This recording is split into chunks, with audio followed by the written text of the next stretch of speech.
Welcome to Beautifully Well Conversations with Coach Nick. I have the pleasure of being joined with Hunny, who is an entrepreneur, go-getter.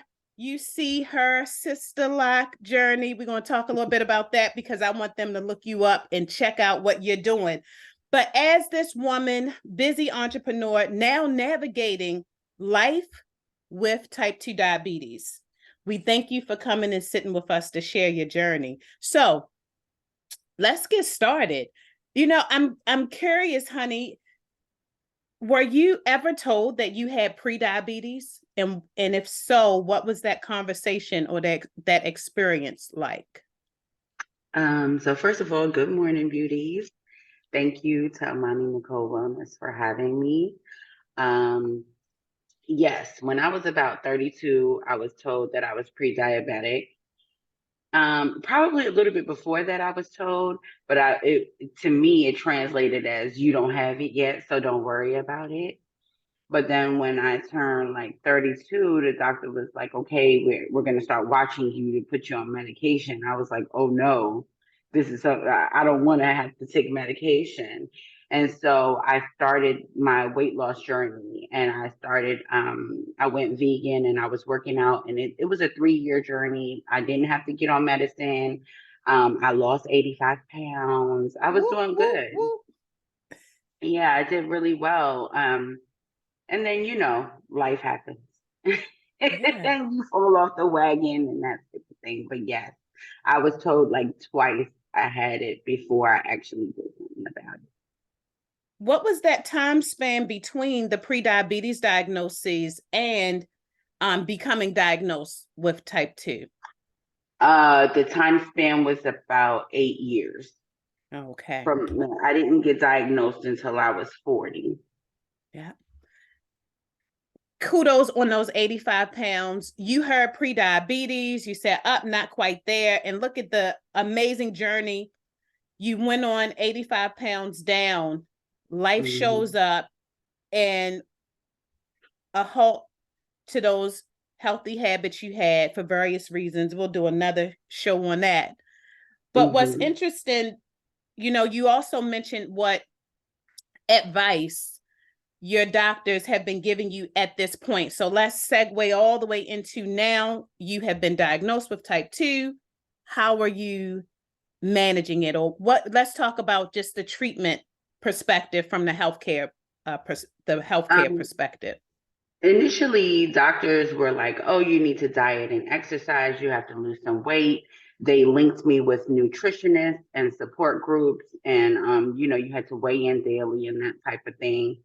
That wasn't very successful for me to weigh in every day. It was just depressing, right? Because it's like you're watching your weight and everything. The nutrition part, I'm an emotional eater. So I eat, and that's what got me into that. But once I was diagnosed, they immediately put me on metformin. And that particular drug had me on the toilet like every night, like all day. It made me feel awful that I had to be next to a bathroom, but it made me feel better because when I was diagnosed, I felt like I was dying and they couldn't find it initially. I thought it was my blood pressure. And so once they figured out that it was my sugar levels, it was like I think my A1C was like at a 12. Wow. And they put me on the metformin, and I was on that for about 9 months. And then they switched it to a product called Ozempic, and I've been on that for about 5 months, and that's a journey in itself. It it has been a journey itself. Wow. Thank you for sharing that. A couple of points that you mentioned, of course, medication becomes a priority once diagnosed. Um, Mm-hmm. you felt bad. You felt sick. You knew something was Mm-hmm. wrong. Not Mm-hmm. quite what that wrong was. And like you said, the initial reaction was, oh, it's probably her blood pressure. But Yeah. your A1C was at a 12. So I'm going to paint a picture, right? Mm-hmm. Pre-diabetes occurs when A1C is 5.7 to 6.4. So it's elevated. Mm-hmm. Mm-hmm. 6.5 is type 2 diabetes. Honey was at a 12 by the time you were diagnosed. Mm-hmm. Couple of medications tried. Now Ozempic is in a journey. You mentioned a few challenges already, but I wanted to find out if there are any other challenges you're experiencing in your new normal. Yes. So the challenge is mental health. My mental health, I'm an emotional eater. If I'm happy, sad, mad, glad, I eat. I use food for comfort. And so now, being on Ozempic helps me curb it a little bit, where my appetite is so curbed that even if I'm emotional and want to eat something that's not good for me, my body doesn't even want it, which I'm happy about. But I'm scared because you can't be on Ozempic forever, right? So then what does that look like? I'll give you your feedback.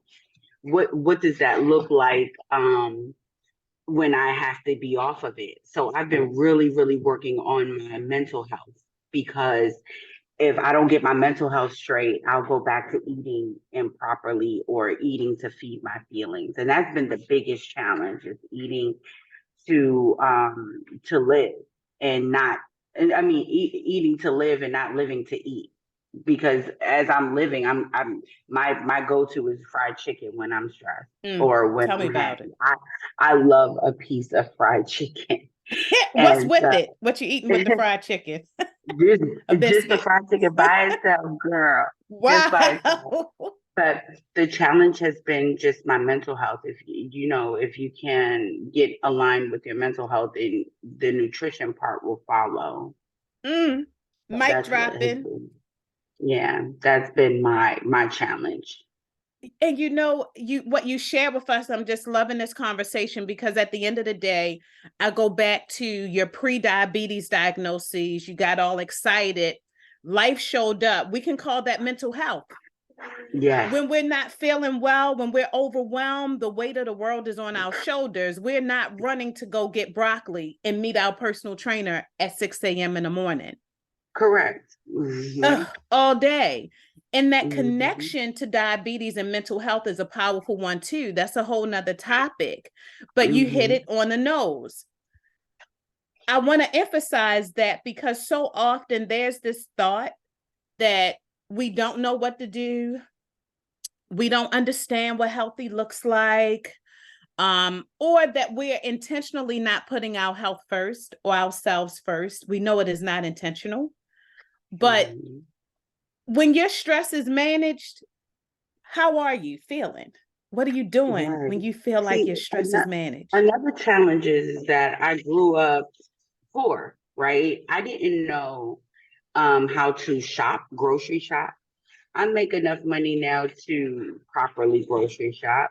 But of course, I was going to what I know how to shop from when I was little. You shop for the event if there's not going to be any food, right? So you're buying things like, I'm buying oodles and noodles and bread and turkey and cheese and things, canned meats. Potatoes, bags of Yeah, potatoes, because they I'm buying spread. stuff that can last, because I'm the oldest of seven.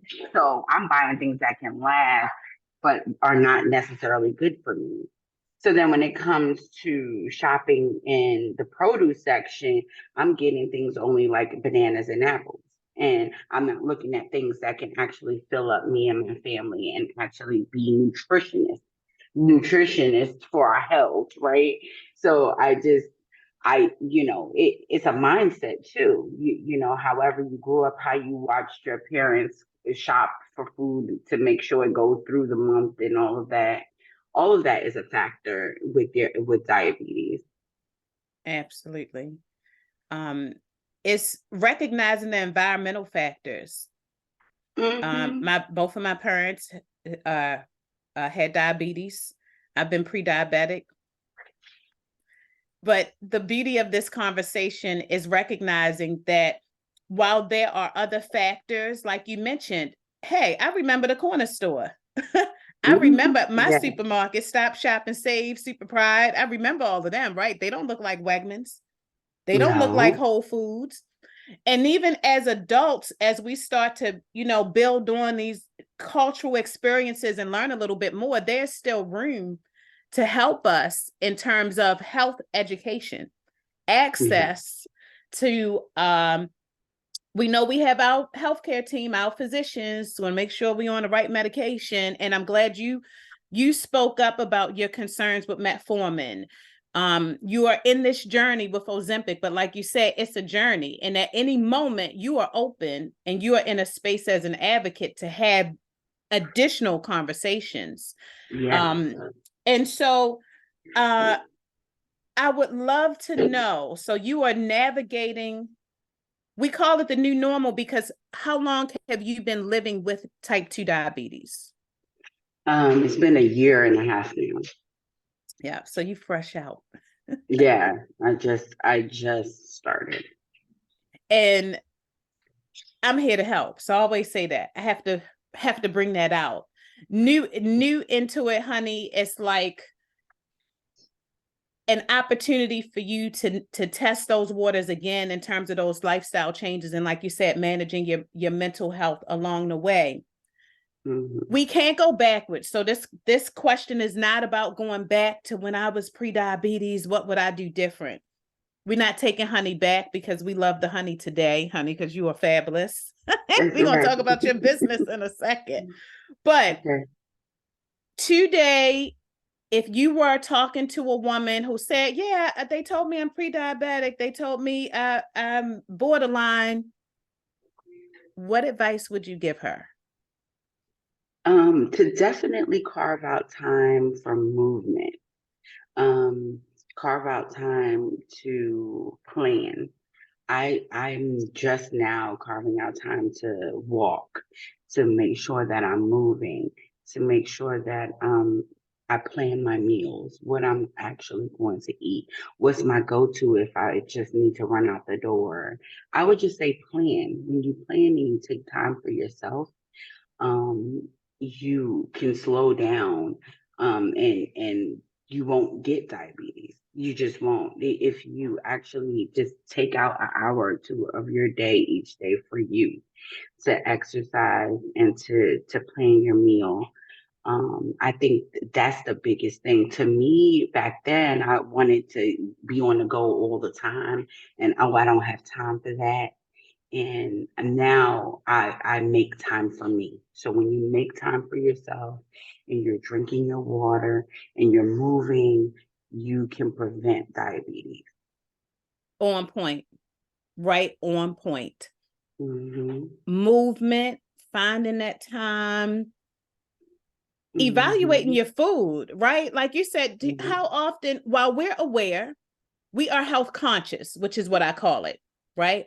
Health conscious is knowing that if I eat a Snicker bar versus eating on this apple, I Right. know I get that rush and then it's going to bring me down. And from a blood sugar control perspective, of course, we know what that candy bar will do.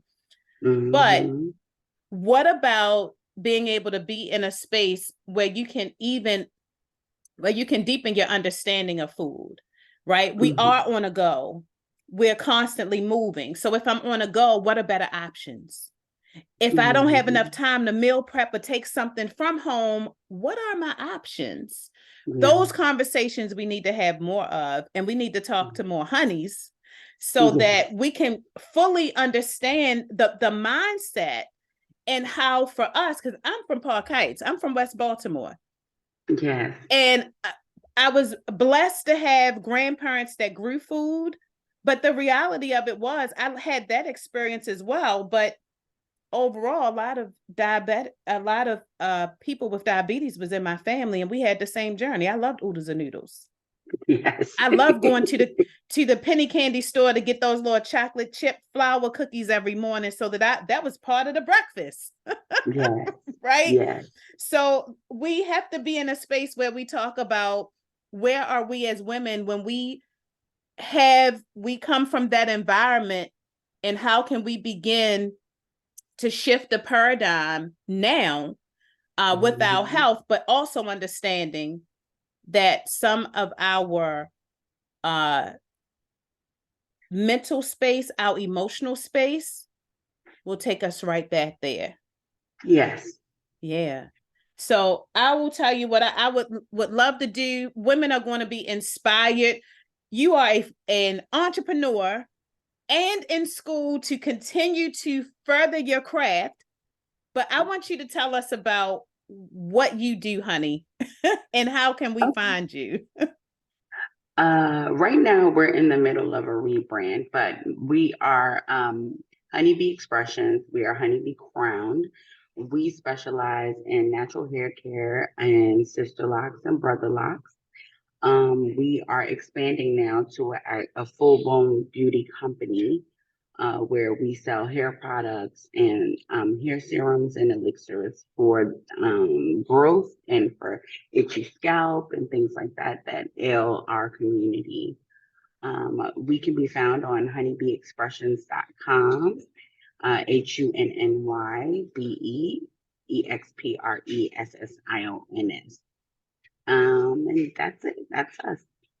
That is awesome. Your hair is fabulous as always. Thank you. We'll talk a bit more in another conversation, navigating the entrepreneurial space, which is another thing that affects our health, both physical, emotional, and mental. Yeah. One of the things I wanted to share was that Amani Nicole Wellness helped me with detoxing my body. That's one of the things that I use to beautifully help me is the detox. It was so eye-opening to see how much our bodies, what's being stored in our bodies that we don't need. And detoxing is a great way to help with diabetes. So I'm going to thank Amani Nicole Wellness for that. And I will gladly accept. It's so true though, right? The holistic approach. Yes. Yes. So often we know what we have to do from a traditional medicine perspective, but in the interim, self-care is what happens outside of those appointments. Right. In between. As we wrap up, I want to just tighten up all those gems you shared with us. One, self-care is non-negotiable. Carving out time for ourselves. And you took it as you said, look, girlfriend, give yourself an hour every day, not 10 minutes, 5 minutes. We can talk about what we can do in those little fragments of time, depending on where we are from a mental perspective and that overwhelm that we may feel. But realistically, 24 hours in a day, what does that hour look like? It may not be a full hour at one time, but you've given yourself at least 60 minutes out of those 24 hours. Right. And then the power of changing your habits, healthy habits, an 85-pound weight loss. And then realistically, what happens to us when we get off of that because life shows up? Can we give ourselves grace for that? Can we embrace that? And then be willing to go, well, okay, this is me now. What do I need to do to build me back up? And let's segue into another conversation at a later date on emotional eating and how our mental health is impacted by foods. And what are some of those foods when we're going through that period that can help us to realign while we battle what we're battling from a mental perspective? Yeah, so absolutely. Thank you as always.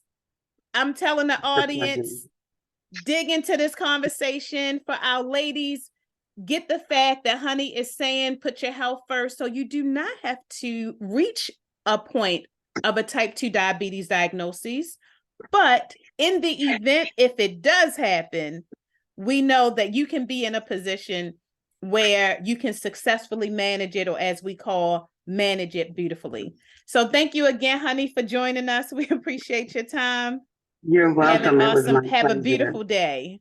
You too. Okay, bye-bye.